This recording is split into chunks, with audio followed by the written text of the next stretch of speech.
सबसे पहले मैं सभी हमारे पूर्वांचली भाइयों और बहनों को छठ के महापर्व की शुरुआत की बहुत बहुत बधाई, बहुत बहुत मुबारकबाद देना चाहती हूँ। आज से छठ के महापर्व की आज शाम से नहाए खाए से शुरुआत होगी और दिल्ली भर में और देश भर में हमारे पूर्वांचली भाई बहन आज से अपने व्रत की शुरुआत करेंगे। छठ का त्योहार हमारे पूर्वांचली भाइयों और बहनों के लिए साल का सबसे महत्वपूर्ण त्योहार होता है। एक समय ऐसा था कि दिल्ली में रहने वाले, दिल्ली में काम करने वाले हमारे पूर्वांचली भाइयों और बहनों को छठ का त्योहार आते ही ट्रेनों में, बसों में भर भर के अपने गांव जाना पड़ता था छठ का त्योहार मनाने के लिए।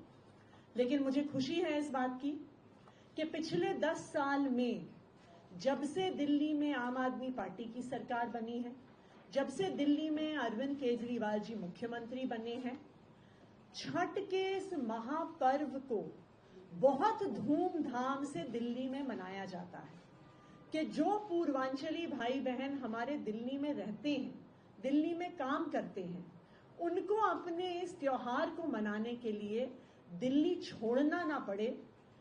हमारे पूर्वांचली भाई बहन भी दिल्ली का अभिन्न हिस्सा हैं, दिल्ली उनका भी घर है और इसी परंपरा को आगे ले जाते हुए इस साल भी छठ के महापर्व का बहुत भव्य आयोजन दिल्ली में हो रहा है।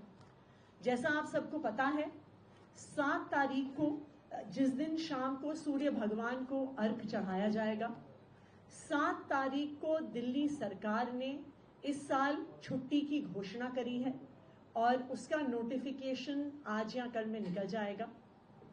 इसके अलावा पूरी दिल्ली में 1000 से ज्यादा छठ घाट बनाए जा रहे हैं दिल्ली सरकार द्वारा, जहां पे छठ पूजा 7 तारीख की रात को और 8 तारीख की सुबह कराई जाएगी।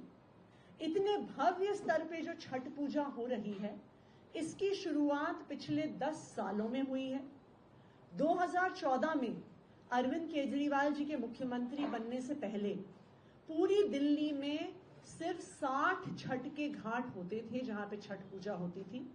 लेकिन आज 10 साल के बाद अरविंद केजरीवाल जी के मार्गदर्शन में 1000 छठ घाट दिल्ली सरकार द्वारा बनाए जा रहे हैं।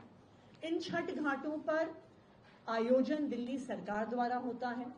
आर्टिफिशियल घाट इरिगेशन फ्लड कंट्रोल विभाग, पीडब्ल्यूडी विभाग द्वारा बनाए जाते हैं। वहां पर दिल्ली जल बोर्ड पानी का इंतजाम करती है।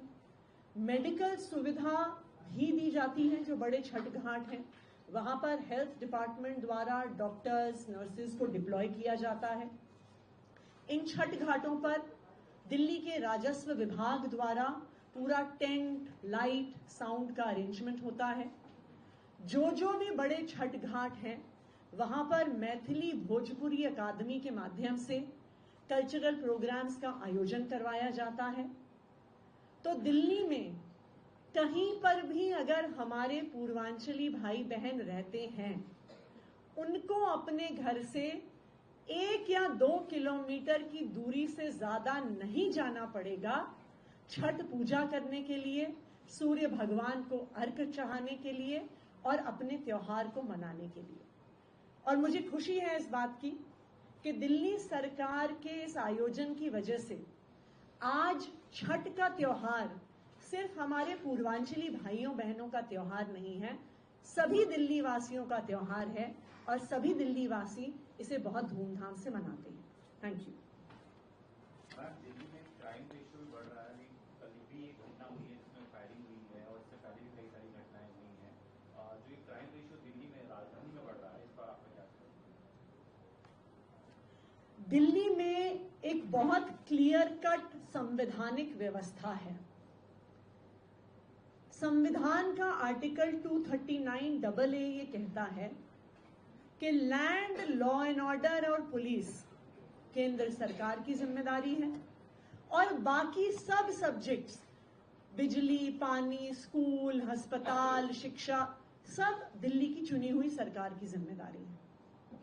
अब भारतीय जनता पार्टी की केंद्र सरकार की समस्या ही यही है कि उनका सारा जोर सिर्फ और सिर्फ दिल्ली की चुनी हुई सरकार के काम रोकने में जाता है, अरविंद केजरीवाल जी और आम आदमी पार्टी को परेशान करने में जाता है। लेकिन जो उनकी जिम्मेदारी है कि दिल्ली को सुरक्षित रखें, दिल्ली के लोगों के लिए पुलिस व्यवस्था बना के रखें, दिल्ली में क्राइम को रोकें, दिल्ली को महिलाओं के लिए, बुजुर्गों के लिए, बच्चों के लिए, व्यापारियों के लिए सुरक्षित बनाएं, वो अपना 1% समय भी अगर अपने काम पे लगा दें तो दिल्ली में क्राइम की इतनी बुरी हालत नहीं होगी। तो आज दिल्ली वालों के सामने 2 मॉडल हैं। एक मॉडल आम आदमी पार्टी की सरकार का, अरविंद केजरीवाल जी के मार्गदर्शन में चल रही सरकार का, जो 24 घंटे बिजली देती है, फ्री बिजली देती है, अच्छे स्कूल देती है, अच्छे अस्पताल देती है, बुजुर्गों को तीर्थ यात्रा करवाती है, महिलाओं को बस यात्रा फ्री देती है। ये है आम आदमी पार्टी की सरकार का मॉडल। और दूसरी तरफ है भारतीय जनता पार्टी की सरकार का मॉडल, भारतीय जनता पार्टी की गवर्नेंस का मॉडल, जिसमें क्राइम है, जिसमें रंगदारी है, जिसमें फायरिंग है, जिसमें गुंडागर्दी है, जिसमें दिल्ली को मुंबई की तरह अंडरवर्ल्ड बनाना है। तो ये दिल्ली वालों को साफ है कि अगर गलती से उन्होंने दिल्ली सरकार के लिए भी बीजेपी को वोट दे दिया तो जो बंटाधार लॉ एंड ऑर्डर का किया है भारतीय जनता पार्टी ने दिल्ली में, बिजली, पानी, स्कूल, अस्पताल का भी वही हाल कर देंगे। इसलिए दिल्ली वालों को बिल्कुल स्पष्ट है कि दिल्ली की जिम्मेदारी वो आम आदमी पार्टी को ही देने वाले हैं।